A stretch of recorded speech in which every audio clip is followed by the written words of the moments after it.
أعوذ بالله من الشيطان الرجيم بسم الله الرحمن الرحيم الصلاة والسلام على سيدنا محمد وعلى آله وأصحابه أجمعين.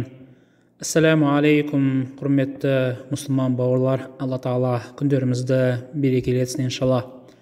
Бүгінгі ғибратты қиссамыздың тақырыбы пайғамбар саллаллаху алейхи вассалам және соқыр адам деп аталады.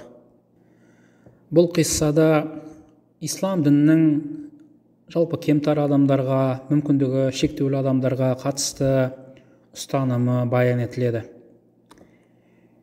Құран кәрімнің 30-шы парасында Абаса деген 42 аяттан тұратын сүре бар. Бұл атақты сүренің алғашқы аяттарында Алла Тағала өзінің сүйікті пайғамбарының бір соқыр адамға жасаған әрекетін жақтырмай, соған қатысты Алла Тағаланың бір ескертуі баян етіледі.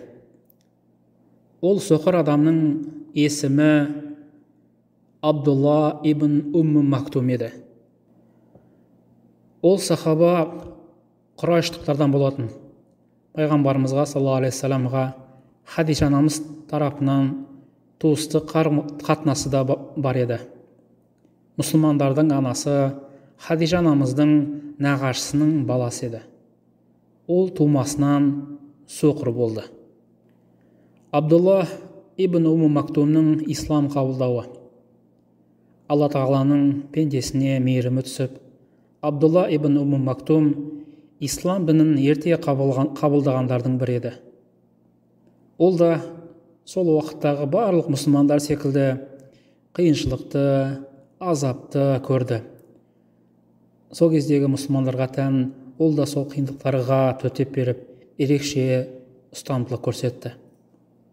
Сонымен қатар ол алғашқылардан болып, Мусаб ибн Умайрдан кейін пайғамбарымызға дейін саллаллаху алейхи вассаламға Мәдина қаласына хижрат жасады. Исламның ұлы ұстазы Мусаб ибн Умайрмен қатар ол Мәдина халқын исламға, Құранға үйретті. Абаса сүресінің оқиғасы. Абдулла ибн Мактум мұсылман болғаннан кейін ислам дінін тануға, Құран үйренуге ерекше ықыласы байқалды. Мүмкіндік бола қалған кезде пайғамбарымыздан саллаллаху алейхи вассаламнан Құран жаттайтын, ілім алатын. Пайғамбарымыздан саллаллаху алейхи вассаламнан екі елі қалмай әрдайым қасынан табылатын. Меккеде болған кезінде Аллах елшісі реті келген кезде Мекке мүшриктеріне иман негіздерін үйретіп, иман негіздеріне шақырып, исламға шақырып, ислам құндылықтарын дәріптейтін. Бір күні Алланың елшісі саллаллаху алейхи вассалам Умар ибн Хишам, яғни Абу Джахил, Умайя ибн Халаф, Утба ибн Рабия, Шайба ибн Рабия, Халид ибн Мұғайралармен кездеседі. Олармен дін тақырыбында сөз таластырып, исламның ақиқатын жеткізуді мақсат етеді. Өйткені олар, яғни Құрайштардың көсемі дінді қабылдайтын болса, артында ерген қауымы да дінді қабылдар еді. Осылайша мұсылмандардың айыбын асырып, азап тартып жатқан мұсылмандардың азабын азайтар еді. Сол бір сәтте айналадағы болып жатқан жайттардан бейхабар Абдулла ибн Мактум пайғамбарымызға келіп, Құраннан кейбір аяттарын оқып беруін өтініп, қайта өтініш жасайды. Сол кезде пайғамбарымыз саллаллаху алейхи вассалам ұнатпаған күйде бұл уақыттың ыңғайсыз екенін, кейін келуін сұрап, теріс айналып Құрайштарға қайта беттейді. Олармен әңгімесін аяқтағаны сол еді, Алла Тағала өзінің қалауымен уахи түсіре бастайды. Алла Тағала Құран аятында Абаса ва тавалла ан жаахул а'ма дейді. Яғни жанына соқыр келіп еді, қабағын шытып, теріс айналды дейді. Бұл сүренің 16 аяты осы оқиғаға Абдулла ибн Мактумға қатысты түсті. пайғамбарымыз саллаллаху алейхи вассалам сол мезетте Алланың сөгіс естуіне себепкер болған сахабаның үйіне барып, одан кешірім сұрап, қалағанын орындап, өмірінің соңына дейін оның қажетінде болды. Оны әр көрген сайын Алладан бұл адам үшін сөгіс естідім деп еске алумен болатын. Пайғамбарымыздың саллаллаху алейхи вассаламның оған ерекше құрметі оны Біләлмен қатар азан айттырып, қамат түсіруге мүмкіндік жасады. Яғни мешіттің азаншысы болды.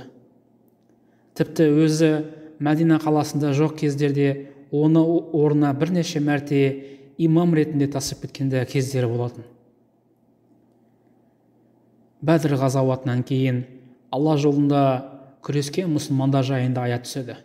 Аятта жорыққа қатыспағандар мен қатысқандардың тең емес екені, яғни қатысқан Алла жолында күш жұмсағандардың дәрежесі анағұрлым жоғары болатын жайында аят түскен болатын. Осы кезде осы жорыққа қатысылмаған Ибн Мактум қатты қайғырады.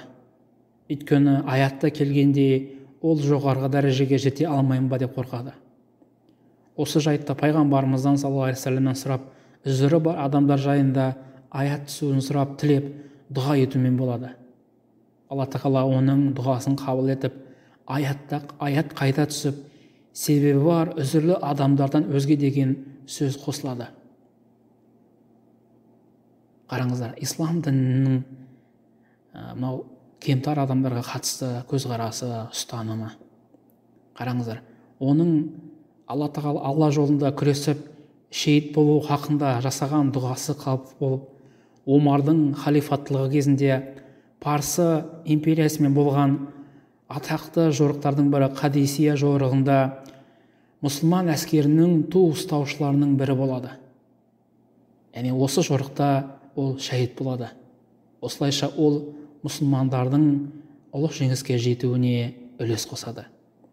Қарап отырсақ, сол кездегі кемтар Абдулла ибн Мактумды қарасақ, жорыққа да қатысқан, сонымен қатар сол Мәдина халқына ілімді де үйреткен алғашқы ұстаздардың бірі болған.